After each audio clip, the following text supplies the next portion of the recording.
नमस्कार मैत्रिणींनो, एक्झाम वार्ता या यूट्यूब चॅनलवरती आपलं खूप खूप स्वागत आहे। हा व्हिडिओ अंगणवाडी मुख्य सेविका किंवा पर्यवेक्षिकेची तयारी करणाऱ्या सर्व मैत्रिणींसाठी अत्यंत महत्त्वाचा आहे, कारण आजच्या या व्हिडिओमध्ये आपण ICDS कायद्यांवरती आधारित अतिसंभाव्य सराव प्रश्नसंच पाहणार आहोत। ठीक आहे, सो जास्त वेळ वाया न घालवता सुरुवात करूया आपल्या आजच्या या व्हिडिओला।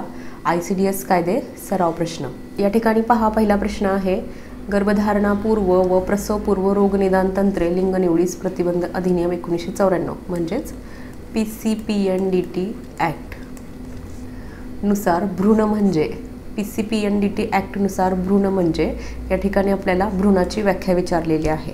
तर या प्रश्नाचं उत्तर आहे, फलनानंतर 8 आठवडे संपेपर्यंत विकसित होत जाणारा मानवी जीव। ठीक आहे, फलनानंतर 8 आठवडे संपेपर्यंत विकसित होत जाणारा मानवी जीव म्हणजे काय आहे? भ्रूण आहे PCPNDT ॲक्ट नुसार। या ठिकाणी हा जो कालावधी आहे तो आठवड्यांमध्ये दिलेला आहे, 8 आठवडेपर्यंत। आणि हेच जर आपण दिवसांमध्ये काउंट केलं तर किती उत्तर येईल आपलं? तर एका आठवड्यामध्ये 7 दिवस असतात, म्हणजे 7 × 8 म्हणजेच 56 दिवस। 7×8 = 56 दिवस संपेपर्यंत विकसित होणारा मानवी जीव म्हणजे भ्रूण। ही जी व्याख्या आहे ते कोणत्या कलमामध्ये दिलेली आहे? तर PCPNDT ॲक्टच्या कलम 2 मध्ये उपकलम किंवा पोटकलम BB यामध्ये दिलेली आहे। ठीक आहे, कलम 2 BB मध्ये भ्रूण या शब्दाची व्याख्या दिलेली आहे, लक्षात ठेवा। त्याच्यानंतर पहा पुढचा प्रश्न, गर्भाचा कालावधी 12 ते 24 आठवड्यांचा असल्यास गर्भपात करण्यासाठी वैद्यकीय गर्भपात अधिनियम 1971 नुसार किती वैद्यकीय व्यावसायिकांची संमती आवश्यक आहे? तर या प्रश्नाचं उत्तर आहे, पहा, कमीत कमी 2 वैद्यकीय व्यावसायिक। हा जो प्रश्न आहे तो अत्यंत महत्त्वाचा आहे, कारण ही 2021 ची म्हणजेच लेटेस्ट अमेंडमेंट किंवा सुधारणा आहे वैद्यकीय गर्भपात अधिनियम म्हणजेच MTP ॲक्टमधील। ठीक आहे, यापूर्वी ही सुधारणा होण्यापूर्वी हा जो कालावधी आहे 12 ते 24 आठवड्यांचा, हा पूर्वी किती होता?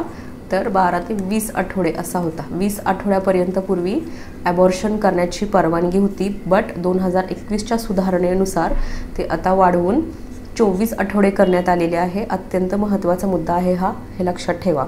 12 ते 24 आठवड्यादरम्यानचा गर्भपात करण्यासाठी आपल्याला कमीत कमी 2 वैद्यकीय व्यावसायिकांची संमती आवश्यक आहे 2021च्या सुधारणेनुसार।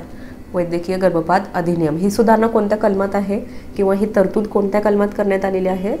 तर हे सुद्धा लक्षात ठेवा, हे आहे कलम 3 मध्ये। कोणत्या कलमात तरतूद आहे ही? तर कलम 3 मधील ही तरतूद आहे। ठीक आहे, जेव्हा आपण हा अधिनियम अभ्यासू त्या ठिकाणी आपण ते डिटेलमध्ये पाहणार आहोत। त्यानंतर पहा नेक्स्ट क्वेश्चन, प्रसूतीविषयक लाभ म्हणजेच मातृत्व लाभ अधिनियम 1961 नुसार 3 महिन्यांपेक्षा कमी वयाच्या बालकास दत्तक घेणाऱ्या महिलेला किती कालावधीची प्रसूती रजा मिळते? ठीक आहे, तर या प्रश्नाचं उत्तर आहे 12 आठवडे। 12 आठवडे। प्रसूतीविषयक लाभ अधिनियमानुसार 3 महिन्यांपेक्षा कमी वयाच्या बालकास दत्तक घेणाऱ्या महिलेला 12 आठवड्यांची प्रसूती रजा मिळते। ही तरतूद कोणत्या कलमाशी संबंधित आहे किंवा कोणत्या कलमामध्ये ही तरतूद करण्यात आलेली आहे? तर याचं उत्तर आहे कलम 5। कलम 5 मध्ये ही तरतूद करण्यात आलेली आहे। ठीक आहे, त्याच्यानंतर पहा पुढचा प्रश्न, अनैतिक व्यापार प्रतिबंध अधिनियम 1956च्या कोणत्या कलमात सुरक्षागृह स्थापन करण्याची तरतूद आहे? ठीक आहे, अनैतिक व्यापार प्रतिबंध अधिनियम 1956च्या कोणत्या कलमात सुरक्षागृह स्थापन करण्याची तरतूद आहे? तर या प्रश्नाचं उत्तर आहे, पहा, कलम 21। अनैतिक व्यापार प्रतिबंध अधिनियमाच्या कलम 21 मध्ये सुरक्षागृह स्थापन करण्याची तरतूद आहे। आता या ठिकाणी हे जे सुरक्षागृह आहेत, हे सुरक्षागृह ICDS प्रोजेक्ट अंतर्गत चालवली जातात, म्हणजेच एकात्मिक बाल विकास सेवा योजनेअंतर्गत ही सुरक्षागृहे चालवली जातात, लक्षात ठेवा। कोणत्या कलमानुसार स्थापन केलं जातं? तर अनैतिक व्यापार प्रतिबंध अधिनियम कलम 21 नुसार स्थापन केलं जातो। ठीक आहे, त्यानंतर पहा पुढचा प्रश्न, बाल न्याय मुलांची काळजी व संरक्षण अधिनियम 2015 म्हणजेच JJ ॲक्ट 2015 नुसार बालक म्हणजे JJ ॲक्ट नुसार बालक या शब्दाची व्याख्या विचारलेली आहे। तर या प्रश्नाचं उत्तर आहे, ज्याने वयाची 18 वर्ष पूर्ण केलेली नाहीत अशी व्यक्ती। ठीक आहे, समजलं? ज्याने वयाची 18 वर्ष पूर्ण केलेली नाहीत अशी व्यक्ती म्हणजे काय आहे?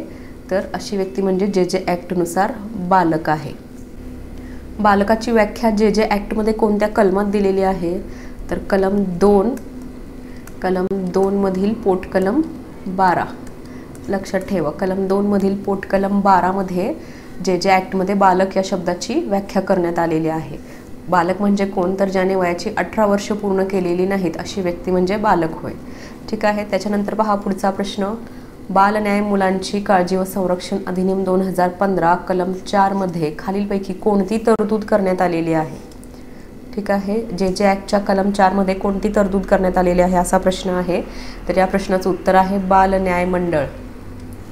जे ॲक्टच्या कलम 4 मध्ये बाल न्याय मंडळ स्थापन करण्याची तरतूद करण्यात आलेली आहे. हा जो बाल न्याय मंडळ आहे तो त्रिसदस्यीय असतो, म्हणजेच यामध्ये 3 सदस्य असतात. त्यापैकी कमीत कमी एक सदस्य जे आहे ते महिला असणे आवश्यक आहे. ठीक आहे, लक्षात ठेवा. प्रसूतीविषयक लाभ मातृत्व लाभ अधिनियम 1961च्या कलम 9 नुसार स्त्रीने गर्भपाताबद्दल पुरावा सादर केल्यास किती कालावधीसाठी प्रसूतीविषयक लाभाच्या दराने वेतनसहित रजा मिळते. ठीक आहे. तर या ठिकाणी पहा, या प्रश्नाचं उत्तर आहे 6 आठवडे. मातृत्व लाभ अधिनियमानुसार स्त्रीने गर्भपाताबद्दल पुरावा सादर केल्यास म्हणजेच गर्भपात झाला असल्यास तिला 6 आठवड्यांची प्रसूती रजा मिळते. ठीक आहे. कोणत्या कलमानुसार तर कलम 9 नुसार. त्यानंतर पुढचा प्रश्न आहे. वैद्यकीय गर्भपात अधिनियम 1971 नुसार स्थापन करण्यात आलेल्या वैद्यकीय मंडळात कोणाचा समावेश होतो. या प्रश्नाचं उत्तर आहे स्त्रीरोग तज्ज्ञ, बालरोग तज्ज्ञ, रेडिओलॉजिस्ट किंवा सोनोलॉजिस्ट. ठीक आहे. वैद्यकीय गर्भपात अधिनियम 1971च्या कलम 3 नुसार हा मंडळ स्थापन केला जातो. हा त्रिसदस्यीय मंडळ असतो. यामध्ये स्त्रीरोग तज्ज्ञ, बालरोग तज्ज्ञ आणि रेडिओलॉजिस्ट किंवा सोनोलॉजिस्ट यांचा समावेश असतो. तसेच शासनाद्वारे विनिर्दिष्ट करण्यात येईल अशा सदस्यांचा सुद्धा यामध्ये समावेश असतो. त्यानंतर पहा पुढचा प्रश्न आहे. वैद्यकीय गर्भपात अधिनियम 1971 नुसार नोंदणीकृत वैद्यकीय व्यावसायिकाने गर्भपात केलेल्या स्त्रीचे नाव किंवा इतर तपशील उघड केल्यास तो खालीलपैकी कोणत्या शिक्षेस पात्र असेल. या प्रश्नाचं उत्तर आहे 1 वर्ष कारावास किंवा द्रव्यदंड किंवा दोन्ही शिक्षा.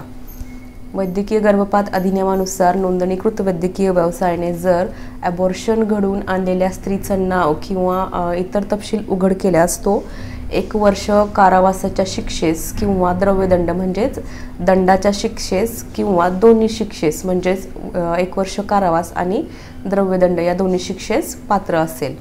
ही तरतूद वैद्यकीय गर्भपात अधिनियमाच्या कलम 5A मध्ये देण्यात आलेली आहे. ठीक आहे. त्याच्यानंतर पहा पुढचा प्रश्न. गर्भधारणापूर्व व प्रसवपूर्व रोगनिदान तंत्रे लिंगनिवडीस प्रतिबंध अधिनियम 1994 मधील कोणता कलम लिंगनिवडीस प्रतिबंध करतो. या प्रश्नाचं उत्तर आहे कलम 3A. PCPNDT ॲक्टमधील कलम 3 हा लिंगनिवडीस प्रतिबंध करतो.